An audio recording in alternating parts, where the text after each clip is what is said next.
amal itu bagus karena banyak kuantitas atau bagus karena kualitas? Sepakat? Karena kualitas. Sepakat ya? Baik. Apa kata beliau? Ma qalla amalun. Tidaklah satu amal Allah nilai sedikit. Baraza min qalbi zahidin. Jika amal itu tumbuh dari kalbu yang zahid, kalbu yang zuhud. Ciri-ciri kalbu yang zuhud. Ketika dia takbir, dia merasakan kebesaran Allah. Dia nggak ingat dunia lagi. Sampai ruku, sampai sujud, sampai assalamualaikum. La kasura amalun baraza min qalbin raghibin. Sebaliknya, suatu amalan tidaklah disebut banyak jika muncul dari kalbu yang raghib, yang cinta kepada dunia. Ini saya ganti bahasanya sedikit. Ma qalla amalun baraza min qalbin arifin. Tidaklah sedikit amalan jika bersumber dari kalbu yang arif, yang kenal kepada Allah. Wala kathura. Sebaliknya tidak disebut banyak amal. Baraza min qalbin jahilin maridin.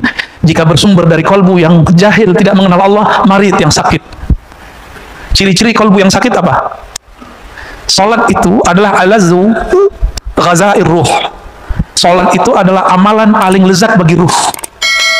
Kalau salat Bapak sudah nggak nikmat, berarti kalbunya berpenyakit. Gimana? Punya penyakit nggak kalbu kita? Ada? Pasti banyak, Pak. Saya juga punya penyakit kalbu saya.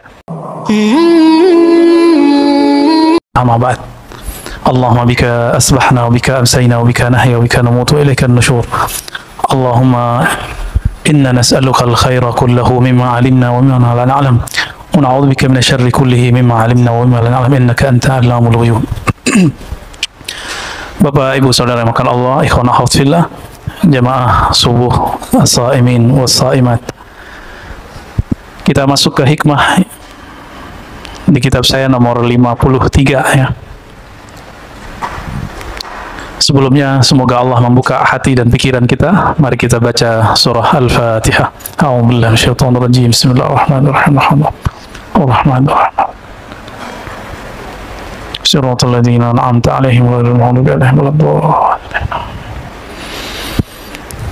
Wa bi sanadina al-muttassil al-Imam Athaillah Iskandari qala la tashab man la yunhiduka haluh wa la yadulluka 'ala Allahi maqaluh.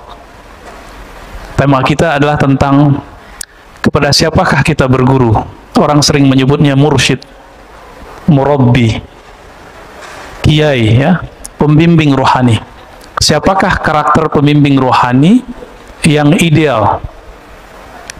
Guru banyak, tapi yang bisa menghantarkan kita kepada Allah itu tidak banyak. Maka beliau memberikan rumusannya minimal ada 2. Jadi banyak kriteria guru yang bisa membuat kita menjadi wasil ilallah, sampai ke hadirat Allah Subhanahu wa taala. Sampai itu bukan berarti kita pindah-pindah. Allah itu kan maha dekat.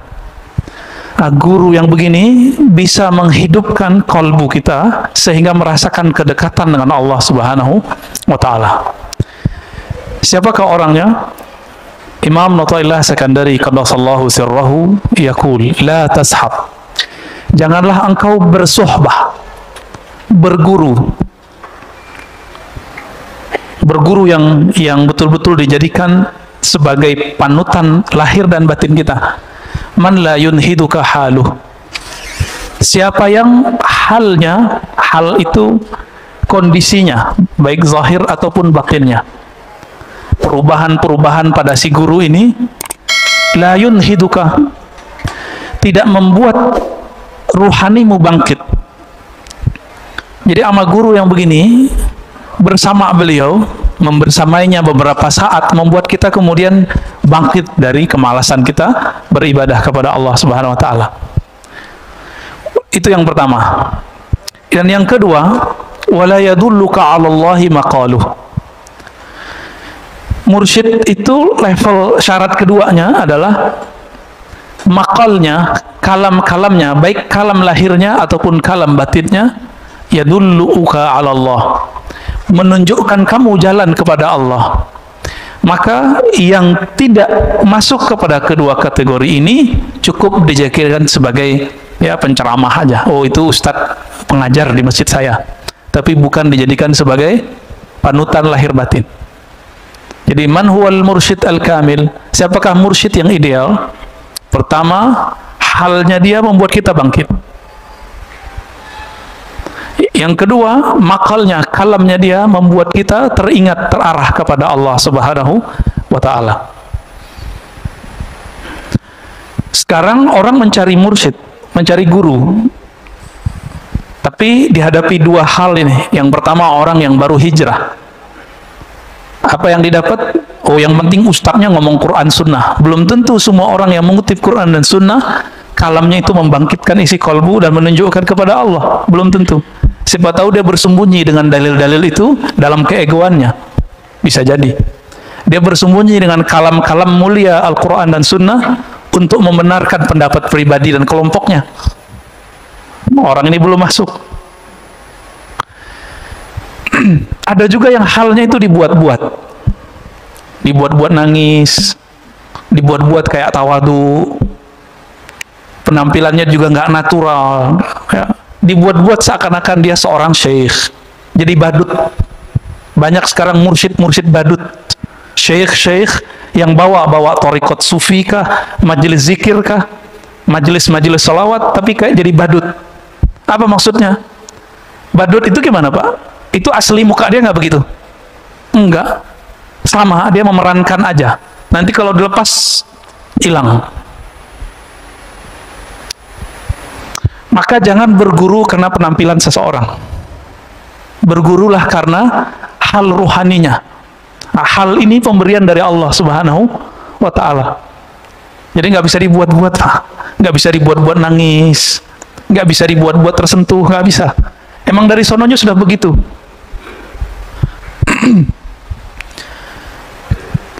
Ciri kedua tadi apa? Kalamnya menunjukkan jalan kepada Allah. Mungkin nggak orang yang belum merasakan kehadiran Allah di kalbunya, lalu bisa mengajak orang merasakan Allah?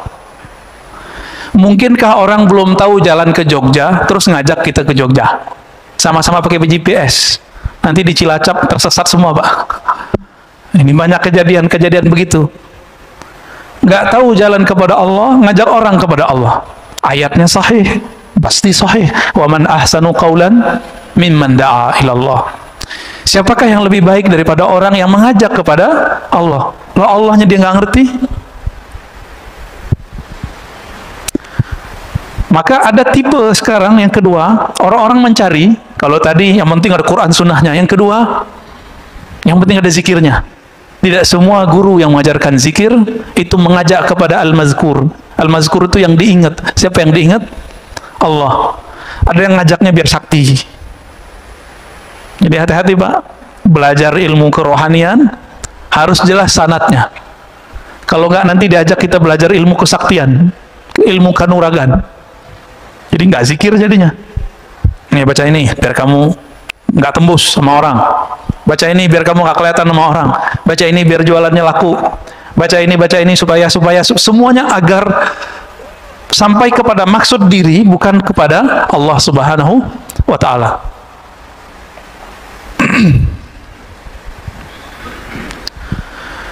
Karena banyak hari ini seperti itu, maka hati-hati saja dalam berguru, ya. Jadi apa ciri mursyid? Pertama, halnya membuat kita bangkit. Yang kedua, kalamnya mengarahkan kita kepada Allah Subhanahu wa ta'ala. Hikmah yang berikut, ya, kita nggak usah panjang-panjang di situ. Rubbama kunta musian fa'arakal ihsan suhbatuk man huwa aswa'u halan mink. Ini sudah ganti topik. Ada kalanya seseorang itu dia sebenarnya kualitasnya lagi buruk, orangnya lagi nggak bagus, amalnya tidak bagus, amalnya tidak maksimal. Tapi karena dia berteman dengan orang-orang yang lebih buruk daripadanya, atau berguru kepada orang yang di bawah standar ruhaninya, fa'arakal ihsan, maka engkau merasa dirimu lebih baik, ya, daripada si Anu gitu. Maka masih ingat nggak ketika dulu ada orang yang membunuh 99 orang lalu bertambah dengan membunuh seorang ulama? Masih ingat? Apa pesan seorang wali? Jadi yang pertama yang dia bunuh itu ulama, itu bukan ulama wali, dia cuma ulama zahir. Sedangkan yang kedua yang dia temui itu ulama wali Allah, kalbunya. Maka kata si wali ini, jika kamu mau tobat, maka tinggalkan kampungmu. Karena kampung dia ini punya komunitas yang akhlaknya begitu semua. Jika dia balik kepada mereka, dia akan merasa biasa. Wow, di sini mah biasa bunuh orang. Disuruh dia keluar, gitu maksudnya. Maka Bapak selamatkan Allah, kalau ada orang kecanduan narkoba, udah diterapi, udah di segala macam. Tapi kalau dia kembali ke komunitasnya, baik komunitas online ataupun offline-nya, nanti dia akan kembali ke masa lalunya. Jadi caranya gimana? Dia harus ganti nomor, ganti komunitas. Karena sekarang komunitas itu nggak komunitas fisik, sudah ada semua dalam genggaman handphone. Jadi harus ganti nomor itu orang. Ya, jadi kalau ada keluarganya yang kena, nggak cukup dibawa ke tempat terapi narkoba, nggak cukup. Putus komunikasi dia dengan sebelum-sebelumnya. Dia menjadi orang baru. Nah, ini yang terjadi pada zaman Bani Israel dan hadisnya sahih. Maka Imam Asy-Syarqawi mengatakan, suhbatu man huwa dunak dararun mahdun. Engkau berteman, bahkan berguru kepada orang yang lebih buruk halnya daripada kamu, dararun mahdun. Ini adalah kemudaratan murni. Li'annaha tughti anka uyubak. Karena itu membuat kamu merasa aibmu tertutupi, wa tubayyin laka kamaluk, dan membuat kamu merasa sempurna. Nah, ini bahayanya. Jadi kalau kita berteman, punya komunitas yang buruk, kita akan merasa jadi orang terbaik di antara orang yang buruk. Mau Pak? Menjadi yang terbaik di antara orang-orang yang buruk. Nauzubillah min dzalik. Maka berguru ini ada dua macam dalam kitab. Suhbatul iradah, kemudian suhbatul tabarruk. Berguru itu ada dua. Berguru kita ingin jadi muridnya, namanya suhbatul iradah. Suhbat iradah. Berguru, kita pengen jadi muridnya. Kalau murid patuh nggak sama gurunya? Kalau kita punya guru di sekolah, ada tugas nggak? Ada PR nggak? Ada. Ada jam tertentu kita kemudian membangun komunikasi dengannya. Itu guru yang sudah kita jadikan sebagai suhbatul iradah. Iradah, orangnya disebut murid. Apa arti murid? Murid bahasa Indonesia apa bahasa Arab? Bahasa Indonesia ya? Bukan, murid itu bahasa Arab. Murid itu dari kitab-kitab tasawuf. Makanya aneh orang-orang hari ini, dia punya sekolah disebut murid-muridku. Tapi dia membid'ahkan tasawuf, Pak. Padahal istilah murid itu dibawa oleh ulama kita dulu dari tanah Arab, dari Gujarat, dari mana-mana, dari Samarkand. Masuk ke negeri ini, mereka menjadi mursyid, jadi guru. Orang-orang yang belajar kepada beliau disebut dengan murid. Suhbatul murid. Datang Maulana Ibrahim As-Samarkandi ke Indonesia. Pertama ke Campa, kemudian ke Palembang, lalu beliau ke Makassar, terus beliau ke Tuban. Itu orang-orang yang ditemuinya itu jadi muridnya. Jadi muridnya. Makanya sekarang kita lihat keturunan Arab di Indonesia minimal ada 2 gelombang besar. Pertama gelombang awal ya, tahun 1300-an, tahun 1400-an. Itu Syekh Ibrahim As-Samarkandi di Tuban. Anaknya Sunan Ampel. Ya, Sunan Ampel itu anaknya beliau. Itu bukan orang Indonesia, Pak. Orang Samarkand, lama di Gujarat, berguru di Hadramaut, keturunan Rasulullah Sallallahu Alaihi Wasallam. Jadi yang mengislamkan negeri ini itu zuriat Nabi. Cuma sayangnya generasi kedua Hadramaut baru, jadi boleh disebut Hadarim Al-Jadidah. Kalau yang pertama Al-Qadimah. Yang pertama ini nasabnya dipelihara oleh orang-orang pesantren. Maka orang-orang pesantren itu yang tua, itu aslinya mereka zuriat Rasulullah Sallallahu Alaihi Wasallam. Gelar Gus itu ganti dari Sayyid, Pak. Maka nggak boleh sembarangan gus-gusan, ya, gawagis, gus, terjadi gugus, guguk, ya. Hati-hati. Itu gelar kalau kita bukan anak kiai jangan pakai deh. Itu sama kayak Raden, sama kayak Andi kalau di Makassar. Ya, mirip-mirip itu. Jadi kalau bukan keturunan itu jangan dipakai. Kalau orang manggil kita Gus, bilang saya bukan anak kiai. Oh, ilmu saya lebih tinggi dari anak kiai, itu urusan lain. Itu urusan lain, ya. Keturunan beliau-beliau inilah yang kemudian sampai ke pendiri Nahdlatul Ulama Hadratus Syekh Hashim Asy'ari. Walaupun saya bukan orang yang hidup di komunitas itu, tapi ayah saya bilang, nama kamu dulu diambil dari nama beliau. Maka nama saya belakangnya ada Hashimnya. Ya, alhamdulillah. Itu semua keturunan dari sana, Pak. Keturunan Syekh Ibrahim As-Samarqandi, ya. Nanti turunnya ke Sunan Ampel ke Sunan Bonang, terus sudah kemana-mana, baik muridnya ataupun keturunan nasabnya. Yang belakangan ini karena komunitasnya lebih kuat, ilmu sanadnya lebih kuat, ilmu nasabnya lebih bagus. Akhirnya nasabnya dijaga dalam nama Rabithah Alawiyah. Jadi kalau orang Rabithah Alawiyah ini ngerti, dia pasti tidak akan pernah mengingkari yang sebelumnya. Cuma dia akan ngomong, kami nggak bisa mengetahui nasabnya secara detail. Gitu aja ngomongnya. Jangan ingkar, Pak. Kualat nanti. Karena belum ada apa-apa, mereka sudah dahuluan generasi pertama. Ya.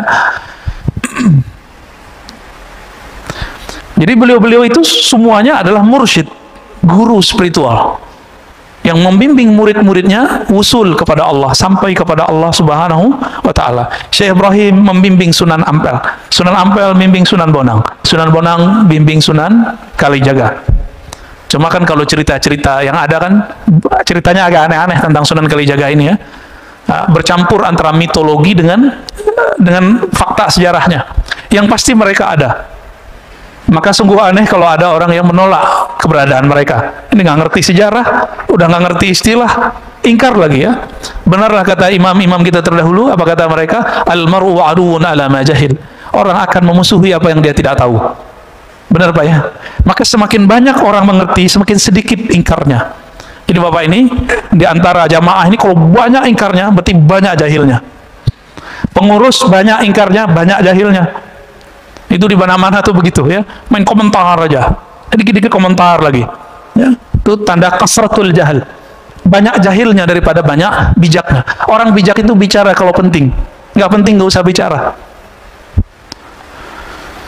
Yang kedua, suhbatut tabarruk, berguru tapi ngambil berkah aja. Nah, ini yang Bapak lakukan setiap pagi, setiap malam di sini. Ada penceramah, ngambil berkah ilmunya. Mana yang lebih tinggi? Cuma sekedar ngambil berkah atau suhbatul iradah? Kalau suhbatul tabarruk, ngambil berkah, ya sekedar berkah aja, Pak. Setiap kali Bapak Ibu ikhwan akhwat fillah duduk di sini, malaikat mengatakan Allahumma sholli alaih. Jadi Bapak duduk nih, itu malaikat dari tadi sampai nanti setelah kita selesai ngaji itu berdoa, ya Allah beri dia rahmat, beri dia rahmat. Itu kalau duduk doang. Kalau ngaji gimana? Tambah lagi malaikatnya.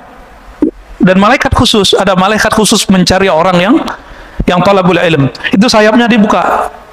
Untung nggak lihat. Kalau lihat bisa pingsan semua. Ya, bisa-bisa lari, Pak. Karena sahabat Nabi ada yang dibukakan sesekali ke mereka, yang lari bukan beliau. Dia lagi naro onta, terus baca Quran di bawah pohon. Lagi baca Quran, malaikat turun. Ditandai dengan awan turun, mendekat, dia nggak cuma beberapa di atas dia. Itu si onta ngapain? Gelisah-gelisah lari, Pak. Besok dia datang kepada Rasulullah dan dia katakan, wahai Rasulullah, ketika aku baca Quran di padang pasir, lalu ada satu pohon dan aku baca Quran di bawahnya, ada awan turun. Awan apakah itu? Apa kata Nabi? Itu malaikat rahmat. Malaikat yang sayang kepada orang yang membaca Quran, orang yang zikir, apalagi yang taklim. Yang taklim mereka lebih demen, Pak. Jadi malaikat itu lebih respect sama orang yang ngaji daripada orang yang zikir. Lebih senang sama orang zikir daripada orang yang tidur. Bapak tidur aja di masjid dapat rahmat. Ya. Jadi duduk begini ngorok tiba-tiba. Itu kan ada yang ngorok tuh, ya. Itu langsung dirahmati oleh Allah dengan doa malaikat. Apalagi kalau suhbatut tabarruk, mengambil tabarruk. Jadi nanti kalau syuruk jangan sholat dulu, karena sholat itu manfaatnya cuma sendiri. Ini kan kajian ada nih tiap pagi. Jangan sok soleh, Pak, jangan sok alim. Ya, wah ada syuruk nih, ngambil berkah dulu. Hadis sholat syuruk itu tidak sahih. Dia cuma sampai hasan li ghairihi. Sedangkan hadis mengenai mendengarkan kalam, mendengarkan tabarruk dalam berguru, ngambil ilmu, ngaji, itu hadisnya sahih, ayatnya sangat jelas. Paham di situ? Jangan berulang-ulang lagi kita ingetin Pak ya. Kecuali Bapak mau jalan. Ya. Saya mau jalan dalam hati ngomong, minta izin kepada Rasulullah. Allahumma sholli ala Muhammad, kita jalan. Jangan berdiri-berdiri aja. Ya, itu mengganggu. Malaikat juga bingung Pak ngeliat loh. Ini majelis lebih mulia, kenapa dia pergi? Itu yang terjadi. Cuma kan kita nggak diperlihatkan oleh Allah. Coba apa dilihatin oleh Allah. Satu kali ada muridnya Imam Malik. Imam Malik ini kan ngajar di Masjid Nabawi. Mereka di sana sampai sekarang masih berlaku. Habis azan itu masih taklim, benar nggak? Habis azan masih taklim, Mbak. Anak 15 menit sampai 20 menit. Kita berapa menit? Habis azan berapa menit? 10 ya. Maka kita buru-buru ya. Ini aja masih ramai Pak. Coba kalau dikasih 15 menit, lebih ramai lagi kayaknya ke belakang. Ada beberapa masjid itu 20 menit saya lihat. Tapi ya ada jamaah yang nggak ngerti, protes juga. Giliran di Mekah nggak berani protes dia Masjidil Haram ya. Imam Malik ba'da azan itu nggak sholat sunat beberapa kali kalau lagi taklim. Beliau lanjutkan taklimnya. Seorang murid masukin kitabnya ke dalam tasnya, masukin. Dibiarin aja Imam Malik. Udah selesai dia mau berdiri, Imam Malik nanya, ya gulam, hai bocah, kemana engkau? Apa kata orang ini? Wahai tuan guru Imam Malik ya, aku hendak sholat sunat. Kata Imam Malik, apa hukumnya sholat sunat? Namanya sholat sunat. Sholat sunat rawatib hukumnya apa? Sunat. Ditanya lagi, kalau ngaji hukumnya apa? Bingung dia Pak. Oh kalau ngaji wajib, yaudah kamu duduk. Lebih utama ngaji sesaat kita mendengarkan orang berkalam. Walaupun kalamnya nggak benar-benar amat Pak, tapi karena niat yang tulus itu Allah angkat. Yarfa'illahu allazina amanu minkum wallazina utul ilma darajat. Orang yang diberikan ilmu, diberikan iman, Allah angkat darajat. Bukan satu derajat, darajat. Darajat itu bahasa Arab disebut sebagai jamak plural. Derjat, derjat, derjat. Kita nggak tahu seberapa banyak derjatnya.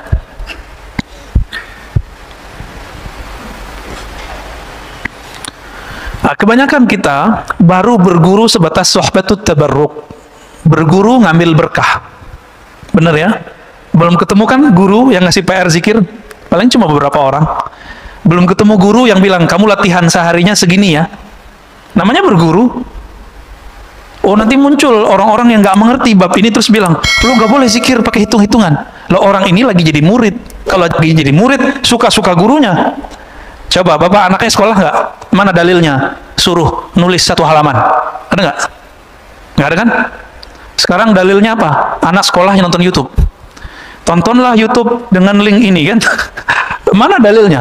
Kenapa itu dibolehkan? Tapi giliran ahli kolbu punya murid nggak boleh menata sebuah kurikulum. Jadi kalau nanti berguru kepada ahli kolbu, ahli zikir, pasti nanti dikasih kurikulum zikirnya. Beruntung bapak kalau sudah punya guru begitu. Jarang Pak orang guru begitu. Ini kita lihat nih di antara Bapak paling cuma 10% yang sudah punya guru suhbatul iradah. Makanya kalau diam itu masih bingung mau baca apa ya. Ini bukan case di sini Pak. Case di tanah haram, Haramain, Mekah Madinah. Ya.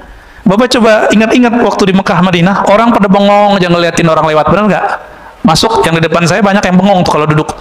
Ngeliatin Ka'bah atau ngeliatin orang lalu lalang kiri kanan nggak jelas. Coba kalau dia punya guru, gurunya bilang nanti kalau kamu sampai di haram, bacalah zikir ini. Jadi ada pegangan dia. Tapi kalau nggak punya pegangan, nggak punya zikir apa yang mau dibaca. Kira-kira begitu ya.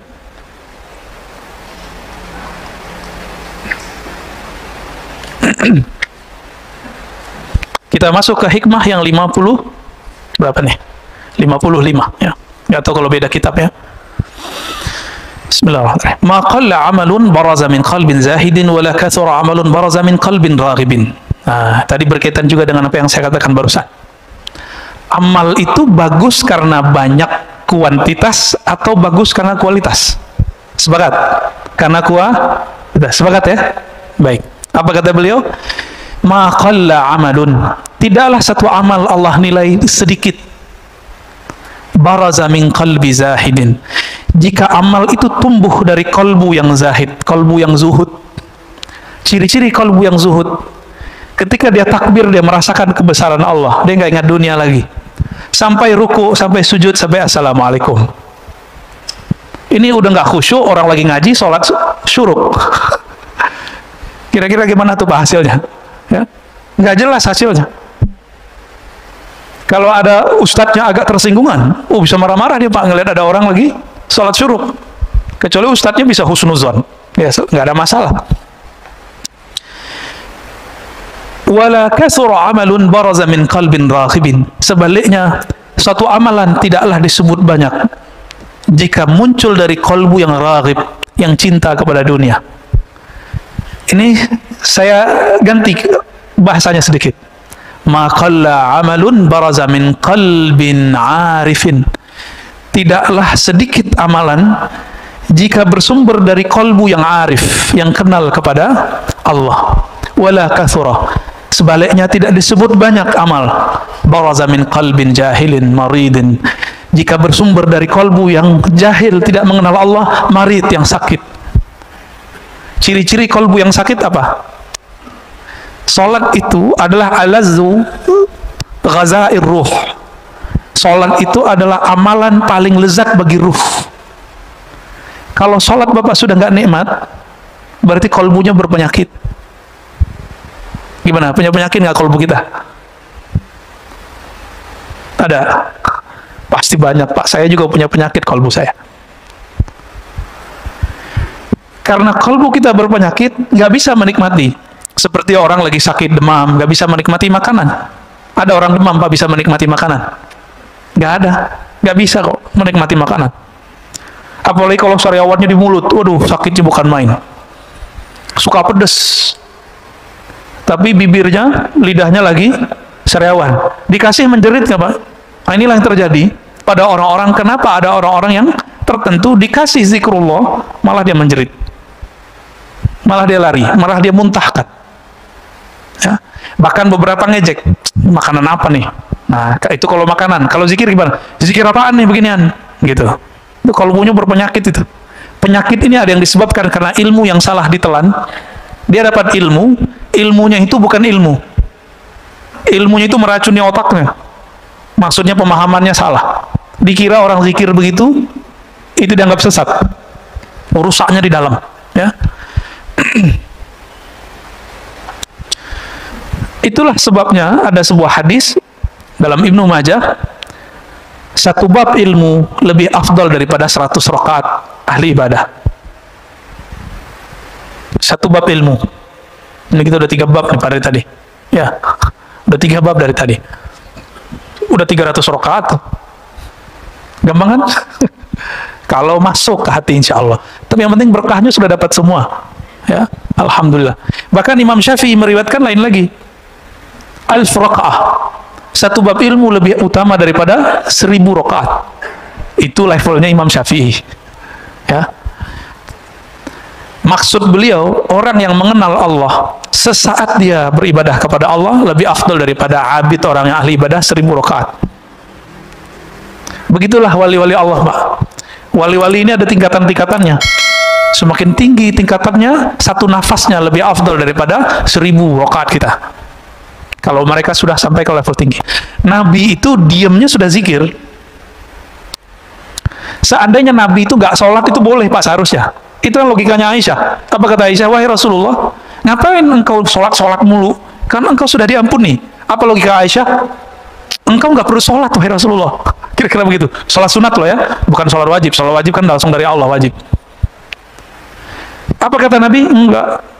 Afala an akuna abdan syakura. Kenapa aku tidak boleh menjadi hamba yang bersyukur? Maka sholatnya Nabi itu karena dia sudah mengenal Allah, sholatnya adalah sholat syukur. Setiap sholat. Maka kakinya kapalan. Kalau kita punggung kita kapalan Pak, karena tidur. Jadi Nabi itu sholatnya sholat syukur. Maksudnya apa sholat syukur? Beliau itu merasa sangat berterima kasih kepada Allah, mengemban nur yang Allah pilihkan kepadanya. Sebagai tanda syukur, maka beliau sholat setiap hari, setiap malam. Bahkan beliau sholatnya pun dalam keadaan diam. Jadi Nabi ini sholatnya ada yang sholat fisik, ada yang sholat diam. Apa kata Sayyidatuna Aisyah? Karena Rasulullah sallallahu alaihi wasallam yazkurullah fi kulli ahyani. Rasulullah atau ala kulli ahyani selalu mengingat Allah setiap nafas, setiap detik, setiap saat. Jadi setiap nafasnya itu zikrullah. Kita udah dalam sholat gak ingat Allah. Ini beda sholat kita sama Rasulullah Sallallahu Alaihi Wasallam.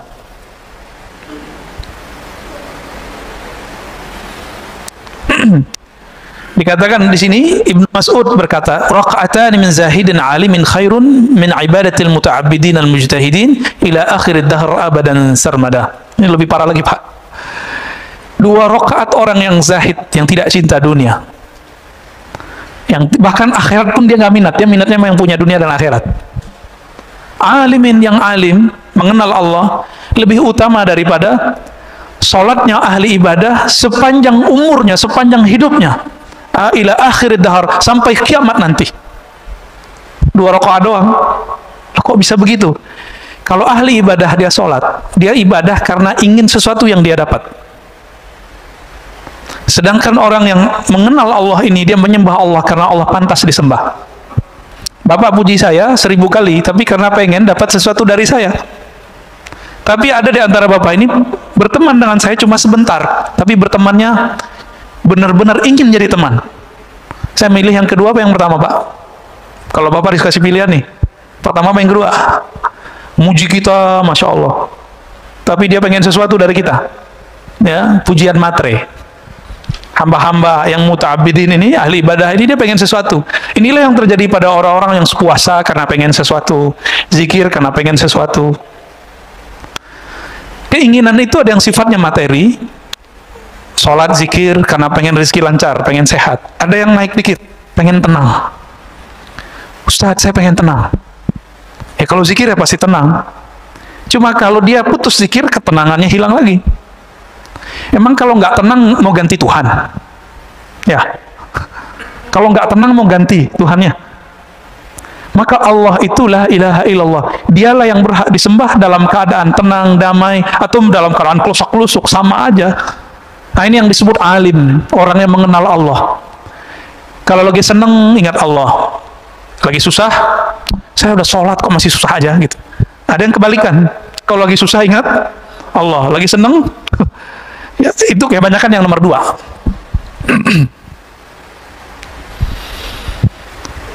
Sholawat juga gitu, Pak. Orang sholawat sekarang apa? Sholawatlah kamu, kalau ngelihat Pajero sholawat, ngelihat Mercy sholawat, ngelihat BMW sholawat, biar apa? Biar dapat matre semua. Jadi Nabi ini kan mandang kalbu kita juga, kan beliau sudah masuk ke alam ruhani, maka beliau ngerti isi hati kita. Bahkan di masa beliau hidup, beliau mengatakan, uridat alayya amalu ummati, amal umatku sudah disetor semua kepadaku. Dari beliau hidup sampai beliau mau meninggal semua. Semua sampai akhirat nanti, Nabi sudah diperlihatkan semua. Jadi kita duduk begini, Rasulullah sudah dikasih unjuk dulu. Tinggal nanti dilurusin niatnya. Maka kalau setiap kali duduk ngaji, diulang niat di hati, ya Allah, aku ingin belajar karena ingin mengenal Engkau, karena ingin mendekatkan diri kepada Engkau. Itu sebabnya ulama Syafi'iyah selalu mengingatkan orang-orang kalau mau sholat, belakangnya harus ada niat lillahi ta'ala. Ini dibidahin sama kawan kita ya. Dia nggak ngerti tujuan ulama kita untuk apa. Kalau Nabi mah nggak perlu pakai usoli-usolian, nggak perlu pakai nawaituan. Kalau Nabi, sahabat Nabi nggak perlu. Kita perlu, Pak. Karena niat kita kadang tidak benar kepada Allah Subhanahu wa ta'ala. Kapan hamba-hamba Allah ini menyembah Allah? Karena Allah itu Tuhannya, bukan karena dia ingin menuhankan dirinya, bukan karena dia ingin mewujudkan hajat dirinya. Kapan itu terjadi? Sesaat saja kita ibadah karena Allah pantas disembah, bukan karena saya ingin ada hajat yang ditunaikan. Saat itulah kita menjadi hamba Allah yang hakiki. Inilah yang disebut zahid, inilah yang disebut alim. Ini yang sering disalahpahami. Sayyidatuna Rabi'atul Adawiyah, perempuan yang sangat indah budi pekerti dan ruhaninya. Beliau ini pernah berkalam. Kalamnya ini disalahpahami oleh orang-orang yang jahil. Apa kata beliau? Ya Rabb, ma'abadtuka raja'an lil jannati. Ya Rabb, tidaklah aku menyembahmu karena aku harap dapat surgamu.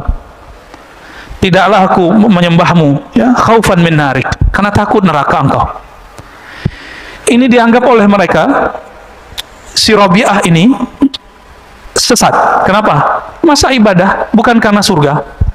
Inilah orang jahil menentang orang yang alim. Di dalam Al-Quran itu ada 2 jenis surga, Pak. Surga yang dikatakan oleh Rabi'ah itu surga syahwat. hurain. Ya dia sudah perempuan, dia nggak minat sama hurain. Ibu-ibu ini, akhwat ini bisa coba bayangkan. Baca semua kisah di Quran, itu lebih banyak cerita untuk menyenangkan laki-laki, bener nggak?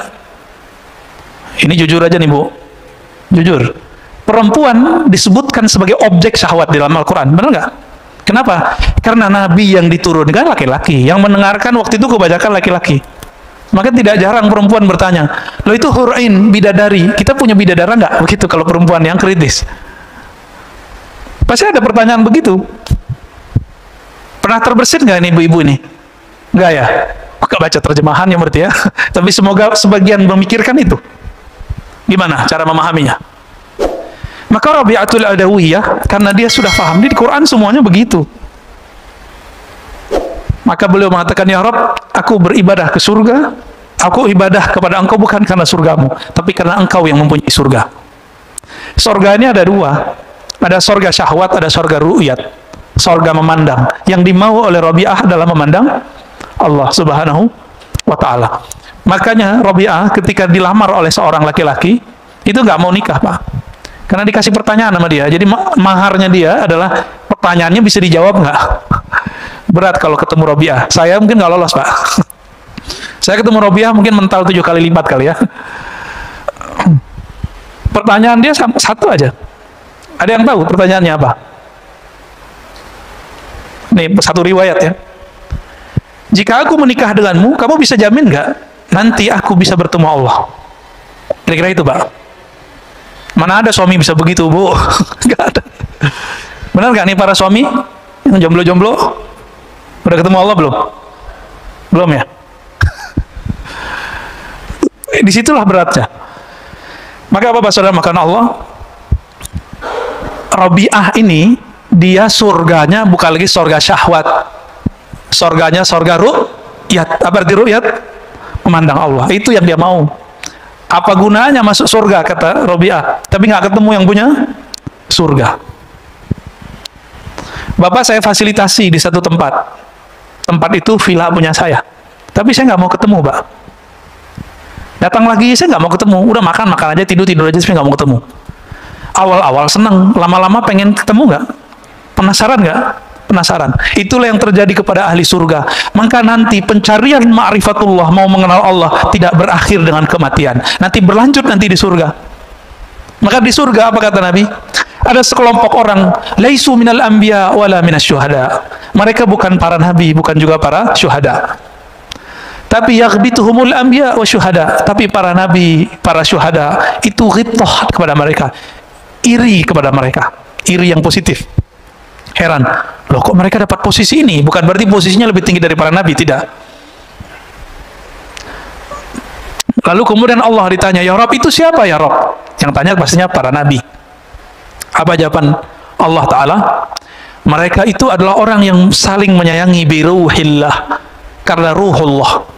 Ruhullah itu adalah cinta dan rahmat Allah Subhanahu wa Ta'ala. Bukan karena harta yang mereka bagi, bukan karena syahwat yang mereka punya, tapi karena ruhullah.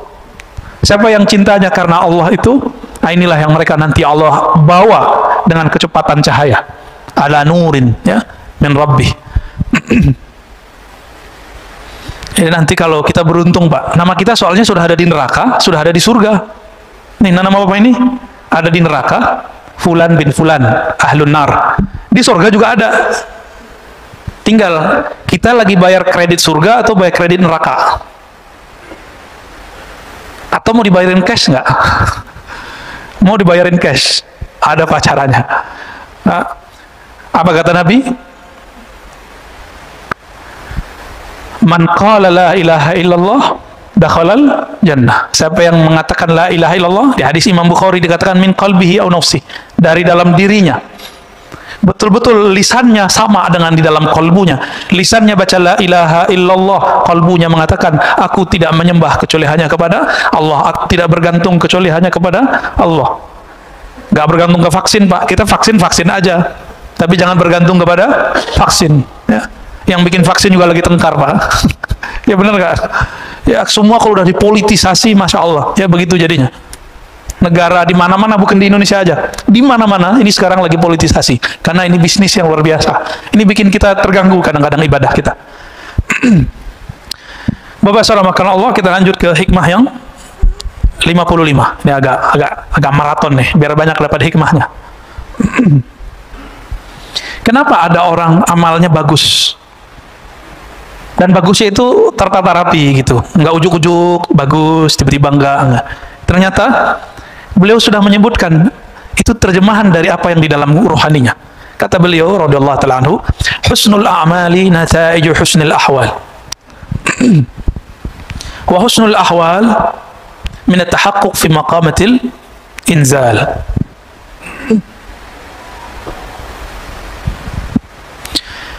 Sempurnanya amalan, amal sempurna itu nggak ada riaknya. Jadi jangan dibayangkan amal sempurna itu bagus rukun-rukun zahirnya saja. Sempurnanya amal tidak ada riak.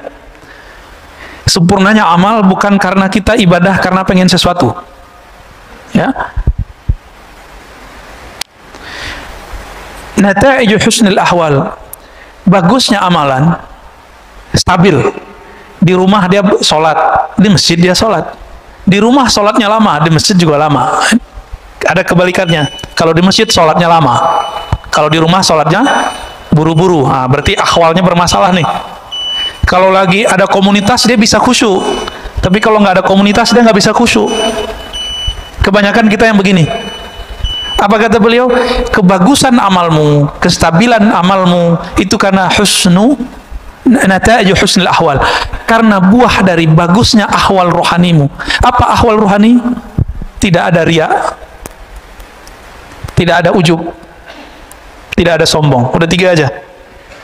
Tidak ada riya, tidak ada ujub. Apa arti ujub? Saya kagum dengan diri saya sendiri.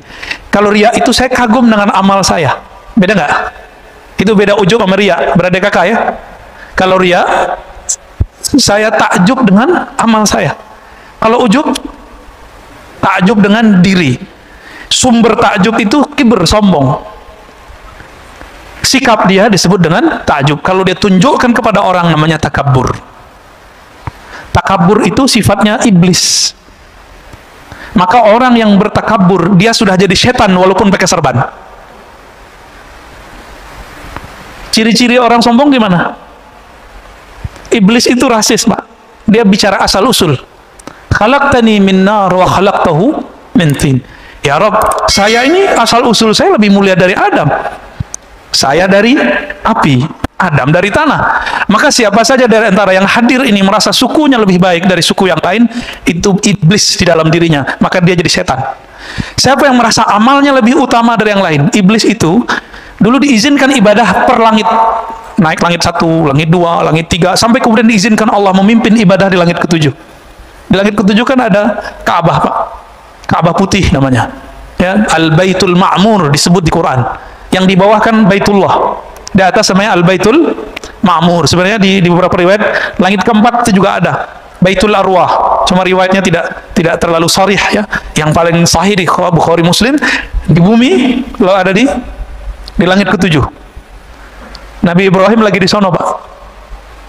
Nabi Ibrahim lagi di sono. Maka kalau ada orang ngaku naik ke langit nggak ketemu Nabi Ibrahim di langit ke-7, bohong dia. Ya. Banyak ya, ada beberapa tokoh-tokoh spiritual belagu ngomong, saya nyantri di langit sekian tahun. Cek aja, ketemu nggak ente sama Nabi Adam di langit pertama? Ketemu nggak ente sama Nabi Isa di langit kedua? Kalau nggak, halu. Banyak orang halu itu hari ini.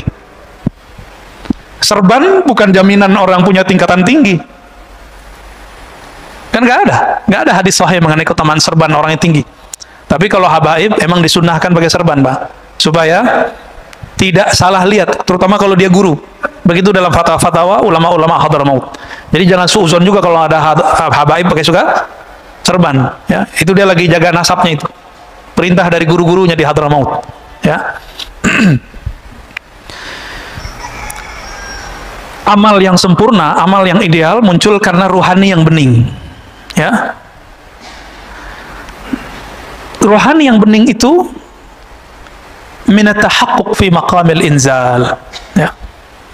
Itu hadiah buah daripada tahaqquq. Apa arti tahaqquq? Usaha untuk istiqomah menapaki jalan-jalan ruhani. Jadi kalau berguru sama seorang syekh, jangan lihat dia hari ini, lihat dia yang masa lalu. Karena syekh itu sekarang, kayak Imam Malik tadi, Imam Malik itu setiap malam mimpi ketemu Nabi, Pak. Mabitu lailan illa ra'aitun nabiyya sallallahu alaihi wasallam. Tidaklah aku tertidur kecuali aku memandang kepada Rasulullah sallallahu alaihi wasallam. Siapa itu? Imam Malik. Ada kita yang begitu. Nah, itu baru benar tuh.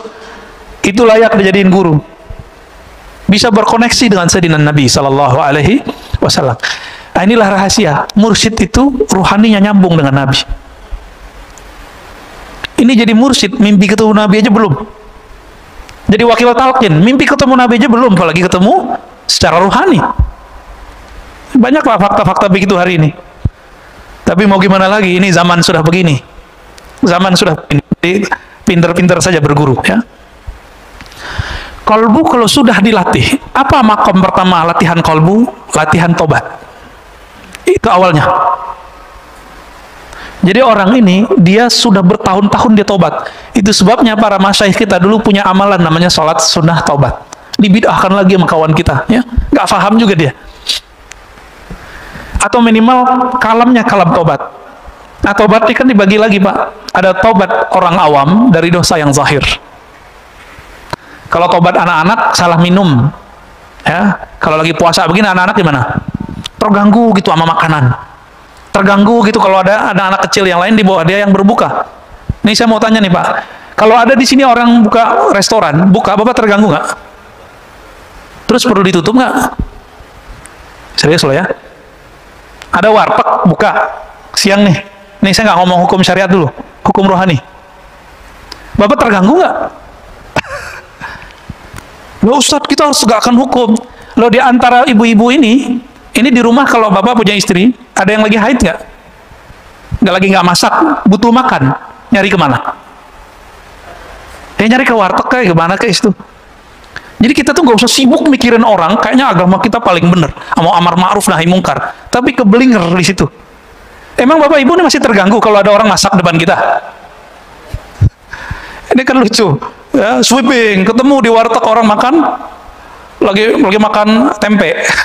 Lah untuk apa itu diberitakan?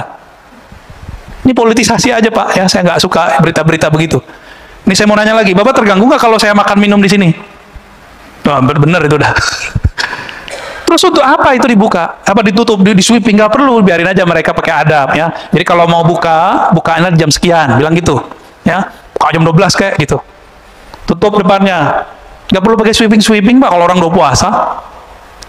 Tapi kalau anak-anak, ya, anak saya itu bawa teman-temannya di depan rumah. Si bocah yang bontot tiba-tiba bawa roti ada coklatnya. Makan depan mereka, kabur Pak semua anak-anak itu. Apa kata mereka? Aduh puasa gue nih, parah nih, ada yang muka Pak gitu. Itu puasa anak-anak, di depan saya masih anak-anak kan nih. Nah, ini kita kalau ngomong hikam, Pak, ya. Tapi kalau pemerintah mau memutuskan misalnya tutup, ya nggak apa-apa juga, nggak masalah juga, Pak, sebenarnya. Tapi kalau Bapak masih terganggu, ya salah, ya puasa anak-anak berarti, ya. Jadi apa yang harus dilewatin untuk tahapan pertama? Tobat anak kecil dari yang fisik tadi.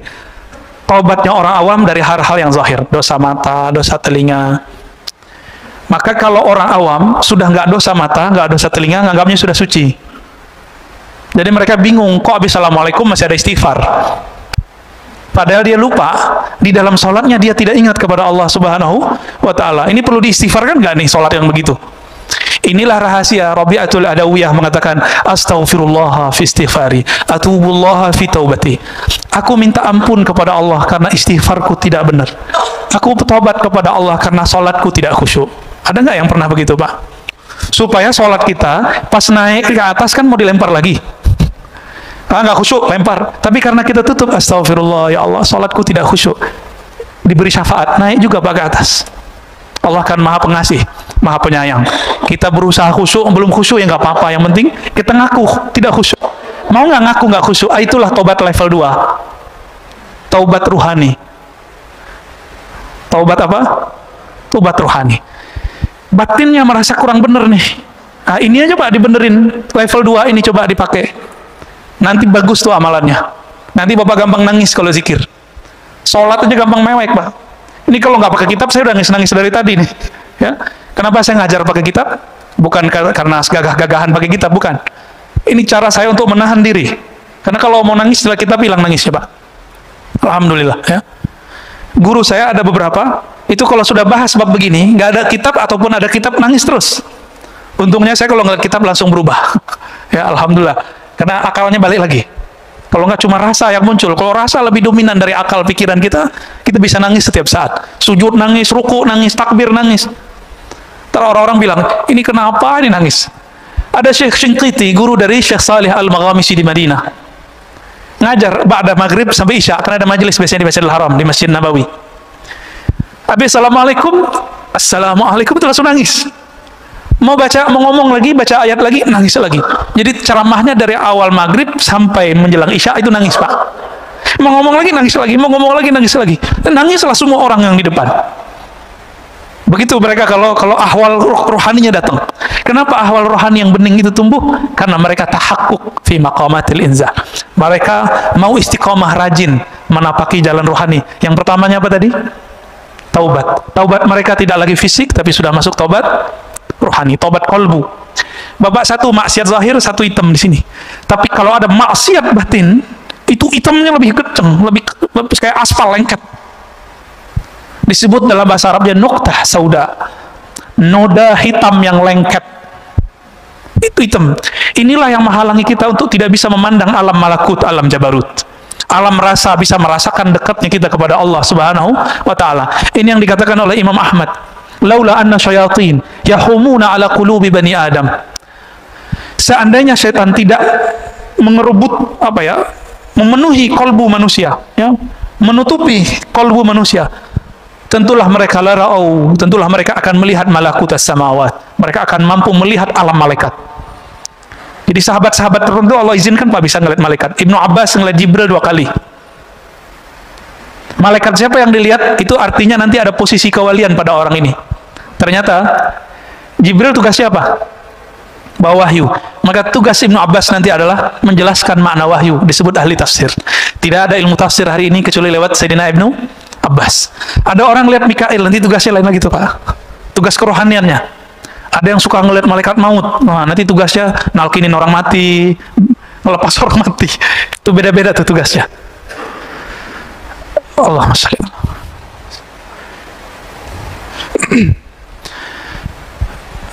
Oleh karena itu Bapak saudara makan Allah, seandainya Allah bersihkan kalbu kita, mungkin tidak ada hari kecuali kita menangis di hadapan Allah Subhanahu wa Ta'ala. Makanya Sayyidina Nabi Sallallahu Alaihi Wasallam hampir setiap hari beliau menangis, hampir setiap sujud beliau meneteskan air mata. Kenapa? Karena beliau merasakan memandang Allah Subhanahu wa Ta'ala. Kita kehilangan anak kita hilang sehari, mungkin 2 hari, bahkan kalau di mall hilang 1 jam 2 jam, ketemu, nangis nggak Pak? Nangis. Ruh ini kehilangan, kemana dia berarah? Ketika dia ketemu Allah Subhanahu wa Ta'ala, ketemu kekasih-kekasih Allah, pasti air matanya berlinang. Itu nggak bisa ditahan, nggak bisa ditahan.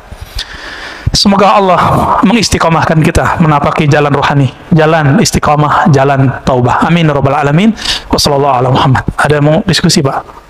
Tafadhal.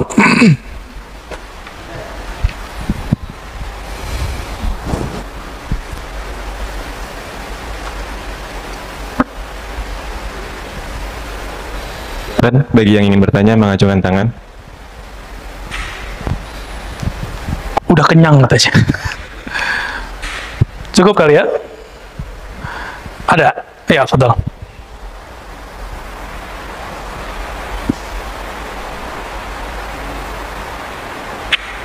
Assalamualaikum warahmatullahi wabarakatuh. Assalamualaikum. Mohon maaf Ustadz, ini ada 3 pertanyaan. Bahwa di ayat disebutkan bahwa ud'uuni astajib lakum, berdoalah kepadaku niscaya aku kabulkan. Ini seolah-olah bahwa ibadah itu adalah transaksional. Sedangkan untuk level orang yang bukan anak-anak lagi kan seharusnya ini udah pengertiannya udah tidak seperti itu lagi. Tapi di teman kita bilangnya bahwa lah dalilnya seperti ini. Iya. Seperti itu. Itu yang pertama. Yang kedua ada kalam dari ulama bahwa sholat itu adalah kenangan di dunia saat kita di akhirat nanti. Terus bagaimana dengan kaidah sholat yang mohon maaf ini sangat cepat gitu. Sedangkan rukun sholat itu kan berakal gitu. Tapi akal kita kok nggak dipakai di waktu kita sholat sangat cepat itu gitu. Terus yang ketiga yang terakhir ini adalah makna simahum fi wujuhihim. Tanda di jidat itu sebenarnya ada tanda secara fisik atau bagaimana Bapak Nabi nanti mengenali kita di waktu kita di akhirat nanti? Itu cahaya atau bagaimana? Makasih. Assalamualaikum warahmatullahi wabarakatuh. Yang pertama, apakah ibadah itu transaksional? Tergantung yang menafsir. Ahli tafsir ini dia punya alat secanggih apa di dalam kolbunya, maka penafsirannya akan bergantung dengan secanggih apa rohaninya.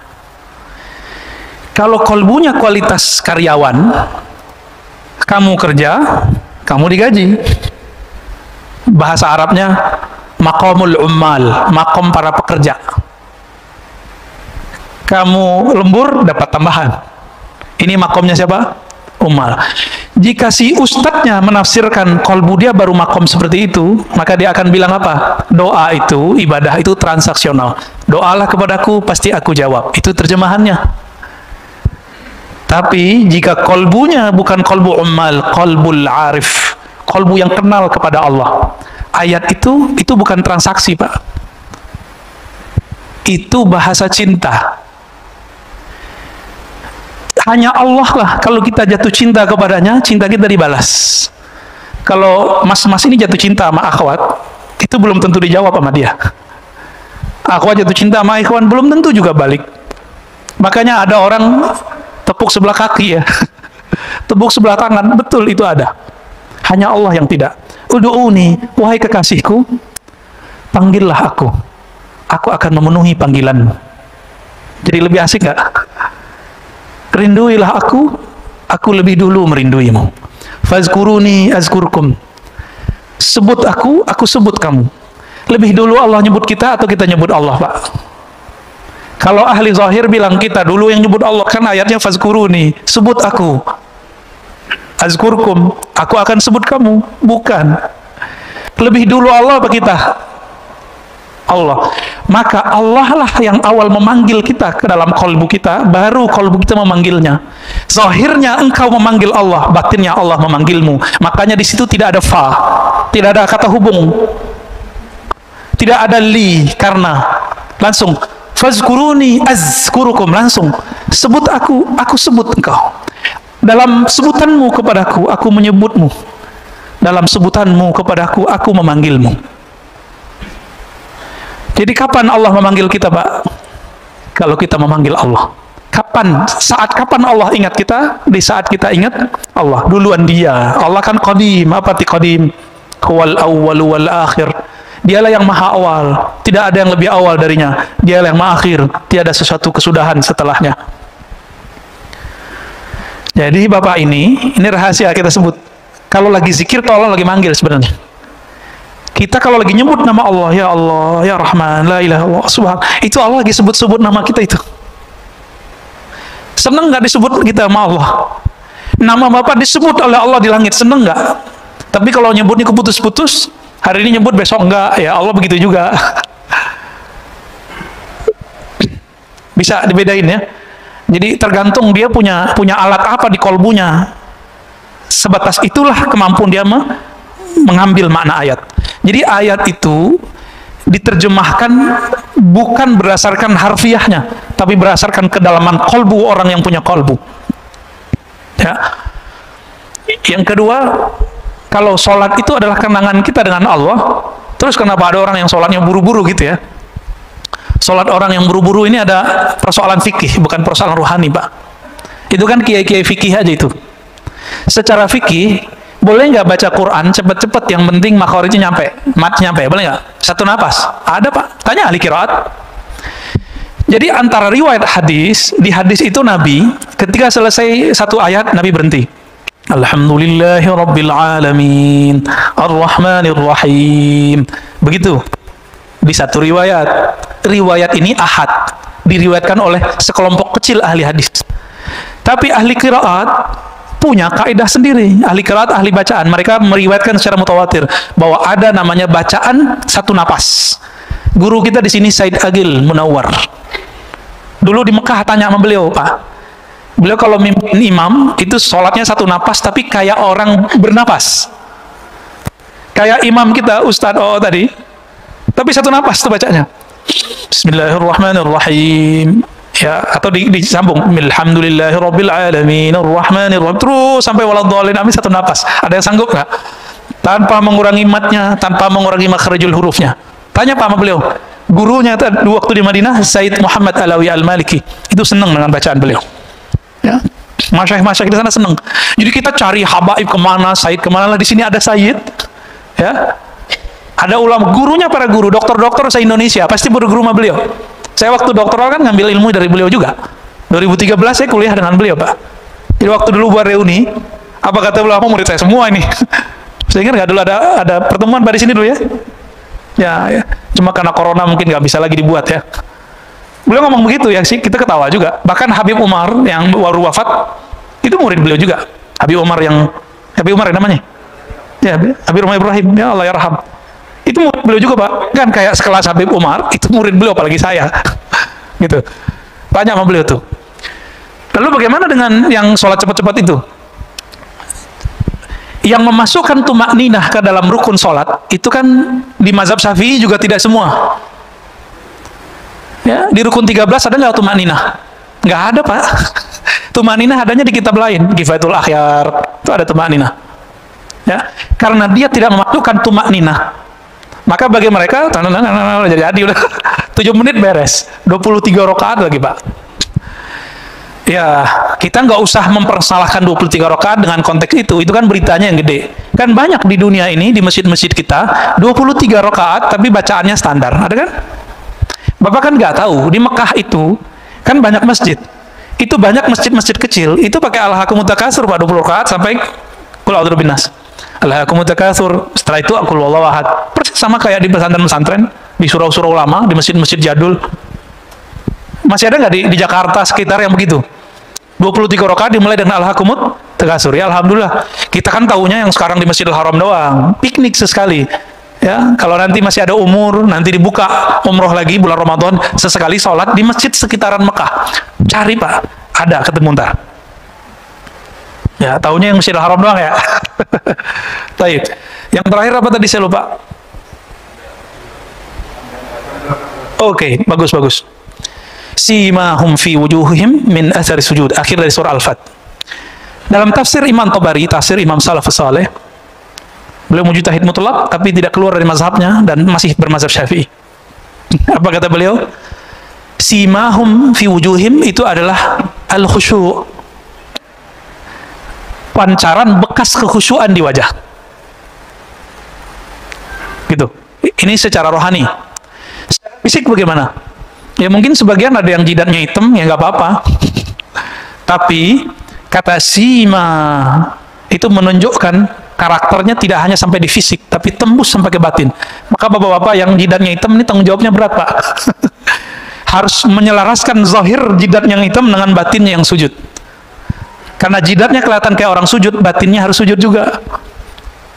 Ya, yang punya jidat hitam itu berat tuh, Pak, yang punya jidat hitam tuh ya. Hati-hati. Bisa ria nanti. Bisa juga tambah takut kepada Allah. Ya Allah, jidatku udah hitam tapi sujudku nggak khusyuk-khusyuk. Itu merasa hina kita di hadapan Allah. Jadi makna yang tepat gabungan dari dua-duanya. Zahirnya ia bertanda, batinnya ia beraura. Itulah aura orang-orang yang tadarru, orang-orang yang khusyuk. Cukup ya? Ada lagi? Oke, baik. Fadal. Assalamualaikum warahmatullahi wabarakatuh. Semoga Pak Ustadz dan jemaah semua diberi kesehatan. Amin, amin. Ini Pak Ustadz, bab kita untuk mencari guru. Yang mungkin yang Zobatul Irodah yang berguru ingin jadi murid, Pak Ustadz. Ini gimana kita dengan kondisi sekarang kita cari yang memang dasarnya kita dapat itu benar-benar yang kita di bab pertama yang Zobatul Irodah itu, Ustadz. Assalamualaikum warahmatullahi wabarakatuh. Yang pertama, suhbatul murid, berguru dalam bab menjadi murid, suhbatul iradah. Mursyid begini nggak usah banyak-banyak. Di suatu masa cukup satu. Kalau gurunya meninggal, cari lagi yang baru. Atau misalnya gurunya mengatakan, saya ijazahkan engkau, dia boleh ganti guru yang baru. Gimana cara mencarinya di zaman begini? Zaman begini gampang nyarinya malah, ya. Tapi kalau ingin dengan cara rohani, temui guru rohani, sholat 2 rakaat setiap hari. Sholat apa itu? Sholat istikharah. Sholat hajat. Ya Allah, bimbing aku bertemu, berguru kepada suhbatul murid, suhbatul iradah yang bisa menghantarkan aku ke hadiratmu. Gitu. Jadi harus pakai sholat, Pak. Orang nikah aja pakai sholat istikharah, masa berguru? Berguru ini urusannya langit, bumi, dunia, akhirat. Kalau kita menikah kan bumi aja, dunia. Tapi kalau berguru urusan kita dunia, akhirat, mesti pakai istikharah. Dan yang kedua, musyawarah. Ya, harus bermusyawarah. Nah, ini banyak sekarang muncul orang mengaku dirinya mursyid, atau dianggap oleh muridnya mursyid. Walaupun banyak mursyid di dunia, tidak mungkin semuanya cocok sama kita. Berguru itu jodoh-jodohan. Maka berguru itu bukan masalah kertas ijazah, gurunya dapat ijazah. Itu betul, itu SIM, surat izin menjadi mursyid. Ada ijazahnya, Pak. Seperti kami di kampus harus ada gelar doktornya, biar bisa mengajar di pasca sarjana. Ya. Kalau ngajar di sini, dapat gelar ustadz, yang ngasih jamaah ya. Tapi kalau ngajar di kampus kan gelar doktor. Doktor di wisuda nggak sama rektor? Sama. Seorang mursyid itu dia seperti dosen, tapi dosen alam ruhani. Maka dia diwisuda oleh gurunya. Gurunya mursyid juga. Bisa nggak mahasiswa ngangkat dosen? Yuk, bareng-bareng yuk. Itu orang pinter tuh, kita angkat jadi dosen yuk. Bisa nggak? Maka tidak ada sejarahnya murid ngangkat guru jadi mursyid, itu nggak ada. Nah, sekarang fenomena itu yang banyak, Pak. Karena jamaah udah banyak, ya udah deh jadi mursyid aja deh. Udah banyak hari ini, ya. Ini zaman agak lumayan genting juga sih, karena sudah banyak mursyid-mursyid meninggal. Abah Uci meninggal, Abah Ahmad Sukanta di Banten meninggal, Abah Anom sudah pergi. Udah banyak. Mbah Hasrori di Surabaya sudah pergi. Di Sumatera ada Tuan Guru Hashim di Basilam juga sudah wafat. Di Aceh udah banyak ya. Di Sumatera Barat banyak sudah wafat. Sekarang kebanyakan mursyid kertas. Mursyid karena dia diangkat gurunya tapi rohaninya belum nyampe. Itu kebanyakan. Maka kalau gurunya sudah punya ijazah dari gurunya yang sebelumnya, tinggal dicek kalam dia mengantarkan kepada, menunjukkan jalan kepada Allah. Hal rohaninya membuat kita bangkit nggak, sadar nggak kepada Allah. Kita bermajelis saja bisa kita sadar, Pak, sama dia. Kalau dia berkalam membuat kita terhubung kepada Allah Subhanahu wa taala. Kalau ketemu, Pak, itu guru Bapak insya Allah. Ya. Semoga nanti ketemu. Amin ya rabbal alamin. Cukup ya. Barangkali itu Bapak saudara Allah, sudah siang. Semoga kajian ini diberkahi oleh Allah. Saya yang menyampaikan juga diampuni dan diridhai oleh Allah SWT. Yang hadir diterima puasanya, ditempatkan, dipertemukan dengan Lailatul Qadar. Amin ya rabbal alamin. Nanti jangan tidur malam 27, malam 29. Ya. Jangan tidur. Di atas jam 10 lah. 27, 29. Insya Allah barangkali di tanggal-tanggal tersebut. Wallahu a'lam bishawab. Sallallahu ala Nabi Muhammad subhanakallahumma wa bihamdika asyhadu an la ilaha illa anta astaghfiruka wa atubu ilaik. Assalamualaikum warahmatullahi wabarakatuh.